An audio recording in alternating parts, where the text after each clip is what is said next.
Assalamualaikum warahmatullahi wabarakatuh. Selamat sore, salam sejahtera untuk kita semua. Om Swastiastu. Puji syukur kita panjatkan kehadirat Tuhan Yang Maha Esa atas berkat dan rahmatnya, sehingga pada sore hari ini kita masih bisa melaksanakan tugas-tugas kita. Untuk selanjutnya mungkin kita akan sampaikan beberapa hal terkait dengan COVID 2019 ini.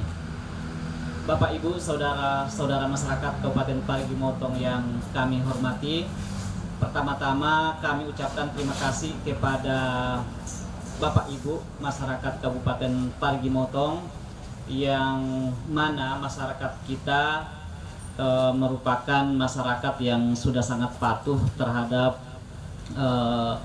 hal-hal yang kita upayakan untuk mencegah COVID tersebut, dengan harapan bahwa Kabupaten Parigi Motong yang kita cintai ini tetap akan bebas dari COVID sesuai dengan harapan kita semua. Mari kita tetap menjaga kesehatan kita, keluarga kita, dan masyarakat Kabupaten Parigi Motong ini dengan tetap mematuhi anjuran dari pemerintah, yakni tetap di rumah, belajar dari rumah, bekerja dari rumah, beribadah di rumah. Kalaupun terpaksa keluar dan tetap kita harus menggunakan masker, sehingga kita bisa menjaga diri dan juga menjaga masyarakat kita. Dan yang paling penting, jangan lupa menjaga kebersihan diri dengan cara mencuci tangan, memakai sabun sebelum dan sesudah beraktivitas. Kemudian selanjutnya, tetap hindari berkumpul yang melibatkan banyak orang dan tetap jaga jarak. Terkait dengan, mungkin ini yang paling banyak disoroti saat ini, terkait dengan banyaknya keluhan tentang APD, khususnya untuk teman-teman dari kesehatan, di mana banyak keluhan yang mengatakan bahwa saat ini APD sangat terbatas. Dapat kami sampaikan bahwa pemerintah daerah dalam hal ini tim TAPD sampai dengan saat ini tetap melakukan refocusing anggaran dan relokasi anggaran untuk penanganan COVID tersebut, di mana sampai dengan hari ini telah dilakukan relokasi dan refocusing anggaran sebesar kurang lebih 26 miliar untuk penanganan COVID tersebut. Penanganan COVID ini bukan hanya dari sisi kesehatannya, tetapi ada 3 yang perlu kita perhatikan. Yang pertama adalah pelayanan kesehatan, yang kedua adalah masalah penanganan ekonomi, dan yang ketiga adalah masalah penanggulangan masalah sosial atau biasa orang sebut dengan jaring pengaman sosial.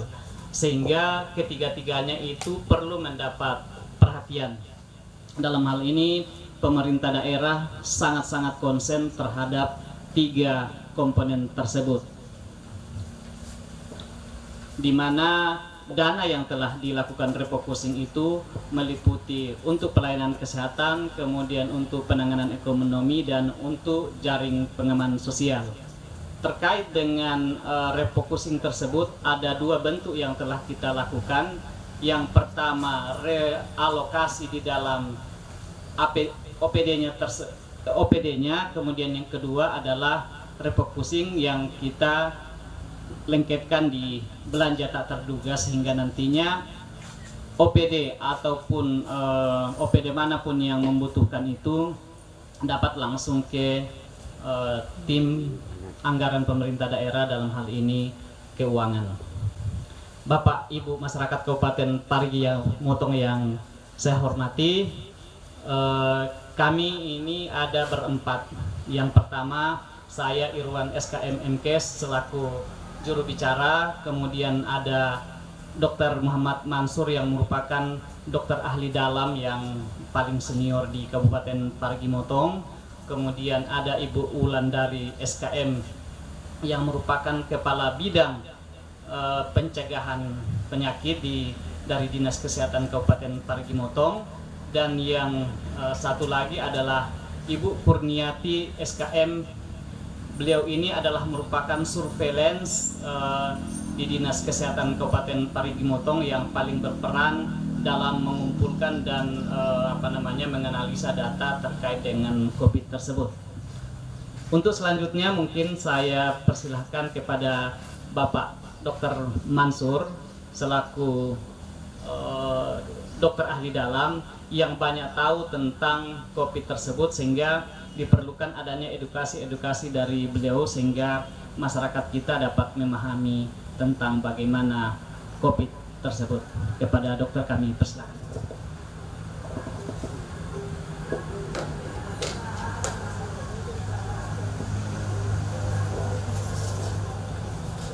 Iya, terima kasih Pak Irwan, teman-teman dari dinas, teman-teman yang lain. Assalamualaikum warahmatullahi wabarakatuh. Salam sejahtera buat kita semua. Kami dari tim juru bicara kabupaten, saya sendiri Dr. Muhammad Mansur dari bagian penyakit dalam RSUD Aduk Taloko, Kabupaten Parigi Motong. Untuk mencegah penanggulangan penyebaran COVID-19 ini, ada beberapa hal yang perlu disampaikan kepada masyarakat kita. Dari berbagai penelitian, hal-hal yang penting ini walaupun kelihatannya sederhana, itu dapat mengurangi risiko terjadinya penularan penyakit COVID-19. Di beberapa negara juga sudah menunjukkan hasil yang seperti itu. Paling tidak kasus yang kita anggap COVID-19 sebagai wabah itu tidak terjadi lonjakan yang sangat tinggi. Artinya kita harapkan kasusnya bisa melandai, karena kalau memang kasusnya namanya wabah, itu setelah kurun waktu tertentu itu akan selesai. Kalau misalnya memang mau menginfeksi semua orang, itu akan selesai dalam jangka waktu tertentu. Taruhlah misalnya 4-5 bulan atau 5-6 bulan, itu pasti akan selesai. Tetapi jika kita bisa tekan angka kejadian ini, maka kemungkinan kasusnya itu tidak akan melonjak. Karena kalau kasusnya melonjak, kapasitas rumah sakit untuk merawat pasien-pasien yang terkena COVID itu, terutama yang COVID yang berat, itu agak susah dan pasti kewalahan. Di ibu kota kita saja ini sekarang sudah banyak tenaga kesehatan yang mengeluh kewalahan, sudah capek menghadapi. Anda tidak bisa bayangkan itu bagaimana orang menggunakan APD yang lengkap. Jadi dalam sekian jam itu mereka tidak bisa buang air kecil, mereka tidak bisa buang air besar, mereka tidak bisa makan, mereka tidak bisa minum, karena mereka harus tertutup. Apalagi kalau mereka berada dalam ruangan isolasi, itu tidak bisa sama sekali. Ketika kita meninggalkan ruangan isolasi itu, kita harus melewati zona tertentu, kemudian kita harus ganti pakaian, kemudian mandi di tempat itu, kemudian pindah ke tempat yang lain, zona kuning, kemudian berganti pakaian. Begitu repotnya itu merawat sebenarnya pasien COVID-19 ini. Jika ini berlangsung lama, maka itu tenaga kesehatan di seluruh Indonesia ini akan kewalahan. Nah, kita berusaha bagaimana caranya supaya kasus ini tidak mewabah dengan begitu terjadi lonjakan kasus yang tinggi. Nah, ada beberapa hal-hal yang sederhana yang harus kita terus gaungkan ke masyarakat, walaupun ini sebenarnya sudah berlangsung. Yang paling penting itu adalah menjaga jarak.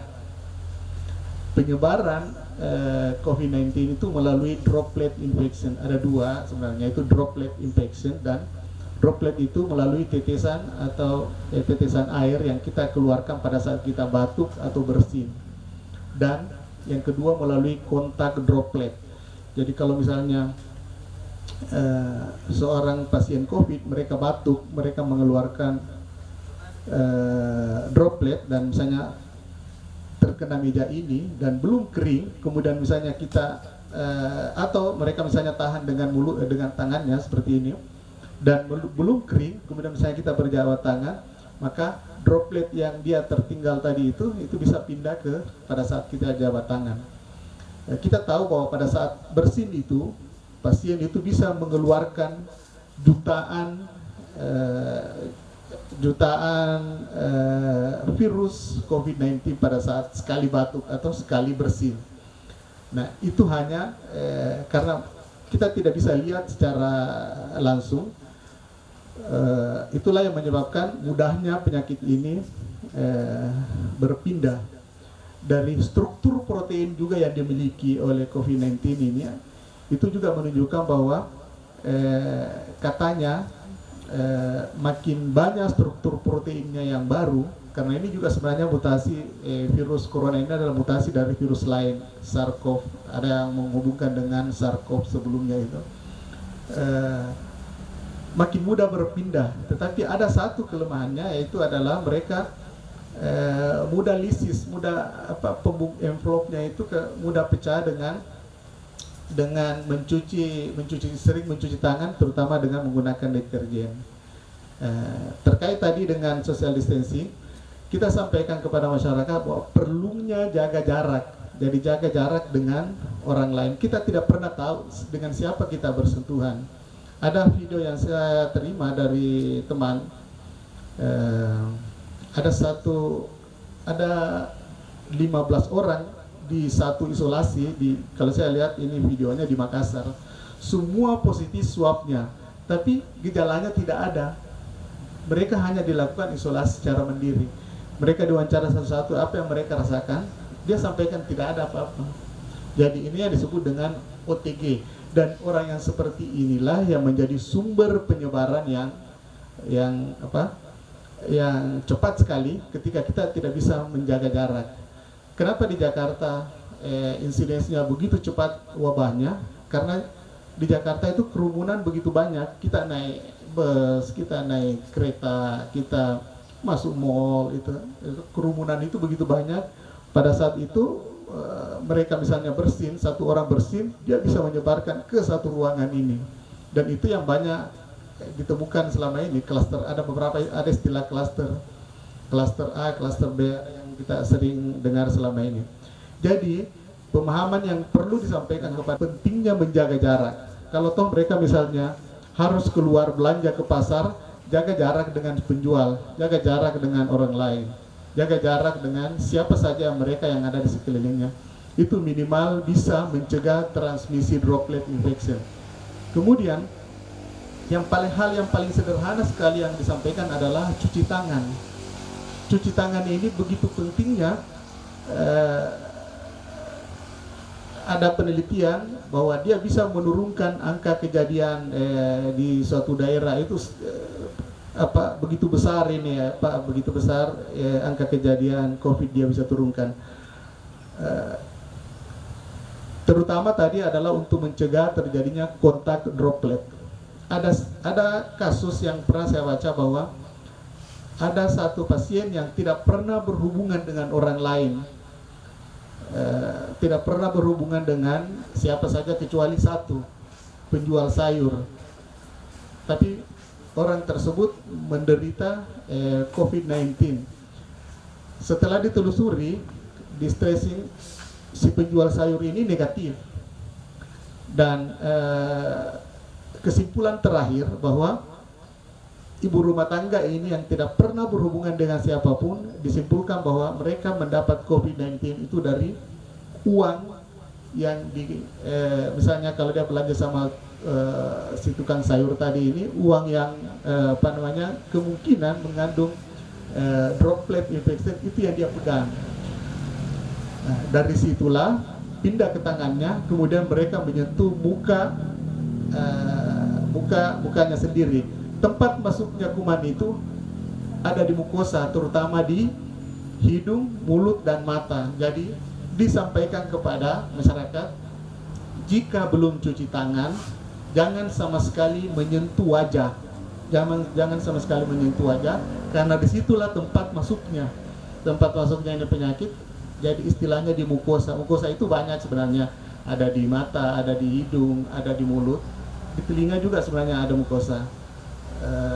Tetapi penelitian menunjukkan bahwa mukosa tempat reseptornya atau tempat melengketnya ini virus itu ada di tenggorokan dan saluran napas bagian bawah. Olehnya itu pada saat kita melakukan makanya itu apa namanya, pada saat kita melakukan tes swab itu kita lakukan di hidung dan kita ambil lendirnya, karena di tempat itulah paling banyak reseptornya, tempat melengketnya kuman tersebut, virus tersebut. Jadi itu tadi yang paling penting disampaikan masyarakat adalah cuci tangan. Insya Allah dengan cuci tangan itu, terutama orang Islam itu kalau misalnya berwudu setiap saat bisa berwudu, tetapi bukan hanya berwudu, setiap habis memegang sesuatu usahakan cuci tangan. Setiap habis memegang sesuatu cuci tangan. Sampai ada istilah tangan saya lebih putih dari wajah saya karena terlalu sering mencuci tangan. Tapi itu jauh lebih bagus dibanding dengan dia tidak melakukannya. Cuci tangan itu bisa membantu mencegah penyebaran penyakit ini. Jadi berawal dari satu kasus tadi, ibu rumah tangga yang tidak pernah kontak dengan siapapun kecuali terhadap penyusul, maka dapat disimpulkan bahwa dari uang ini kemungkinan terjadi kontak, ya namanya kontak droplet. Itu saja sebenarnya tempat penyebarannya, tidak ada yang lain. Kemudian hal yang lain yang perlu disampaikan kepada masyarakat adalah penggunaan masker. Penggunaan masker itu juga sampai ada video yang dari negara pecahan Soviet itu saya lihat, pernah juga saya lihat videonya, Yugoslavia kayaknya, mengkampanyekan penggunaan masker. Begitu pentingnya juga penggunaan masker, itu bisa menurunkan angka kejadian penyakit ini supaya bisa tidak terjadi lonjakan, atau bisa hanya kalau toh misalnya berlalu dia melandai. Masker itu bisa mencegah masuknya penyakit terutama di saluran napas. Tentu yang masker yang kita maksud adalah yang memenuhi standar. Ada beberapa cara untuk mengetahui masker yang memenuhi standar atau tidak. Saya kira itu banyak juga beredar di YouTube itu, di WA grup teman-teman. Pasti ada yang sudah dapatkan cara mengetes, biasanya dengan meniup itu korek api itu. Jadi kalau misalnya tidak tembus, itu artinya maskernya itu memenuhi standar. Pentingnya menggunakan masker itu terutama yang menutupi mulut dan hidung supaya transfer virus itu tidak bisa masuk ke saluran napas dan mulut. Kemudian yang paling penting yang lain yang harus dijaga adalah menjaga fisik, stamina. Tidak perlu banyak, kalau misalnya olahraga di rumah saja yang secukupnya, minimal setengah jam. Tapi yang paling penting itu menjaga gizi, terutama kalau misalnya memang kita sebenarnya di sini di Kabupaten Parigi Motong sumber gizi kita ini luar biasa. Dari kebun itu banyak sayur-sayuran, dari laut itu banyak ikan-ikan segar. Itu dengan mengkonsumsi sayur dan buah, kemudian makan makanan yang bergizi, itu sudah bisa menangkal itu berbagai kemungkinan terjadinya penyakit. Jadi menjaga fisik itu jauh juga lebih penting, karena gejala yang lebih berat itu biasanya muncul pada orang yang memiliki daya tahan tubuh yang lebih rendah. Tapi ketika daya tahan tubuh lebih bagus, orang yang menerima COVID ini tanpa gejala. Dari teori disebutkan bahwa 60-80% orang yang terinfeksi COVID itu tanpa gejala. Jadi orang tidak merasa sama sekali. Hanya 20% itu yang disertai gejala. Dan hanya 5% yang menjadi berat. Dan kurang dari 2% yang meninggal. Secara teori sebenarnya seperti itu. Tapi apa yang kita yang dapatkan selama ini, per hari ini saja kita dapatkan saya lihat tadi di berita terakhir CNN itu kasus di Indonesia ini sudah 6.760 yang terkonfirmasi positif, 747 sudah sembuh dan 590 meninggal. Itu artinya masih banyak kasus yang positif yang beredar tapi tidak dideteksi. Itu pasti. Karena selama ini kita tidak melakukan tes screening. Andai kita melakukan screening, kemungkinan yang positif ini jauh lebih banyak. Ada epidemiolog yang pernah saya baca tulisannya, itu minggu lalu dia pernah bilang seperti ini, andai seluruh masyarakat di Jakarta itu dilakukan screening, kemungkinan bisa didapatkan hampir setengahnya kemungkinan bisa positif, tetapi mereka tanpa gejala. Dan itulah yang kita takutkan, yang seperti ini, orang-orang yang tanpa gejala, karena mereka bisa menyebarkan virus kemana-mana tanpa dirasa dan tanpa diketahui orang. Nah, itu yang kita harus jaga. Jadi saya kira itu yang dari kami yang paling penting itu tadi adalah menyampaikan kepada masyarakat. Memang untuk menyampaikan informasi dan perubahan perilaku masyarakat kita itu tidak mudah, tapi untuk terkait COVID ini, karena jajaran dari atas, dari kepala negara sampai tingkat paling bawah, semua kelihatannya ikut berperan. Kita harapkan juga masyarakat Parigi Motong juga ikut berperan. Paling tidak adalah menjaga jarak, kemudian untuk selalu menggunakan masker ketika keluar, kemudian menjaga jarak ini tadi yang diistilahkan itulah stay at home, jadi lebih banyak di rumah, jangan keluar, jangan keluyuran, karena orang keluyuran itu risiko menyebarkan atau menerima. Kalau misalnya mereka tidak menderita, dia berisiko untuk menerima dari orang yang tertular. Kalau misalnya dia positif, mereka berisiko menyebarkan ke semua orang yang dia temani berjumpa, karena kita tidak tahu apakah dia positif atau negatif. Kita saja yang ada di sini di ruangan ini, kita tidak tahu siapa di antara kita yang positif atau yang negatif, karena kita tidak pernah melakukan rapid test karena keterbatasan bahan tersebut. Walaupun Presiden menganjurkan bahwa pengadaan rapid test yang melalui Kemenkes itu adalah untuk terutama diperuntukkan bagi tenaga kesehatan, tetapi sampai sekarang kan kita tidak, di Parigi ini kita belum melakukan tes rapid kepada seluruh petugas karena keterbatasan jumlah rapid test tersebut, dan kita mau mengantisipasi hanya kepada pasien-pasien yang beresiko. Jadi kita korbankan diri, bukan juga sih mengorbankan diri, kita urut ke belakang untuk orang-orang kesehatan. Kita utamakan dulu pasien, terutama yang dianggap resiko positifnya tinggi. Itu yang kita utamakan sampai kita belum melakukan tes sama sekali. Kalau dokternya yang misalnya atau perawatnya yang positif, itu lebih gawat lagi, karena potensi menularkan ke orang yang daya tahan tubuhnya lebih rendah itu sangat tinggi, karena orang yang datang ke rumah sakit itu banyak orang sakit daya tahan tubuhnya lebih rendah, pasti daya tahan tubuhnya, dan itu risiko lebih berat terhadap penyakit. Kalau mereka lebih berat menderita penyakit dibanding dengan orang yang sehat, intinya di situ.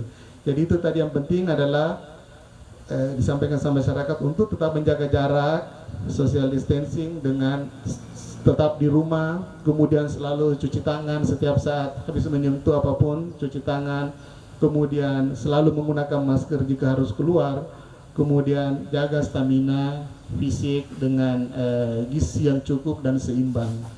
Saya kira itu dari kami. Kalau misalnya ada kekurangan bisa ditanya, tentu yang berhubungan dengan berhubungan dengan COVID-19. Ya, terima kasih. Assalamualaikum warahmatullahi wabarakatuh. Ya, terima kasih Pak Dr. Mansur. Untuk selanjutnya terkait dengan update data sampai dengan hari ini, saya persilakan kepada Ibu Wulandari SKM untuk menyampaikan. Silakan. Baik Pak, terima kasih atas kesempatan yang diberikan kepada kami. Assalamualaikum warahmatullahi wabarakatuh dan selamat sore. Baik pemirsa, untuk update data kita pada hari ini tanggal 20 April 2020, yaitu pasien ODP baru ada bertambah 1 orang, dan ODP yang masih dalam pemantauan yaitu ada 18 orang, ODP sehat ada 58 orang, dan total ODP kita pada hari ini 77 ODP totalnya. Untuk PDP kita ada 4 dan 2 itu sudah dinyatakan sehat dan sudah dipulangkan ke rumahnya. Dan untuk yang sekarang masih dalam perawatan ada 2 orang. Dan jumlah kasus kita dari tanggal 7 Maret sampai dengan 20 April 2020 kasus ODP ada 77 orang, selesai pemantauan sehat 58 orang, kasus PDP sehat ada 2 orang, data OTG ada 3 orang, kasus beresiko yang masih dalam pemantauan untuk kewaspadaan dini sebanyak 4.252 orang, yang sudah dinyatakan sehat ada 3.101 orang. Demikian itu yang dapat kami sampaikan. Untuk 2 orang pasien PDP masih menunggu hasil karena baru selesai diambil swabnya di rumah sakit di Diklat ya, di tempat rumah sakit darurat untuk PDP. Jadi swabnya itu sampelnya masih sementara dikirim, jadi menunggu hasil dari tempat yang diperiksa. Demikian itu saja yang dapat kami sampaikan. Lebih dan kurang kami mohon maaf. Wabillahi taufiq wal hidayah. Assalamualaikum warahmatullahi wabarakatuh. Terima kasih. Mungkin ada yang ingin disampaikan Ibu Kurnia? Sudah ada? Oke, jadi kalau ada yang ingin ditanyakan, silakan. Kalau tidak ada, maka kita nyatakan selesai. Kalau ada masukan, silakan. Mungkin masih mau live atau masukan? Iya, jadi kita nyatakan selesai. Sampai jumpa besok. Terima kasih. Assalamualaikum warahmatullahi wabarakatuh. Selamat sore. Om Santi Santi Santi Om.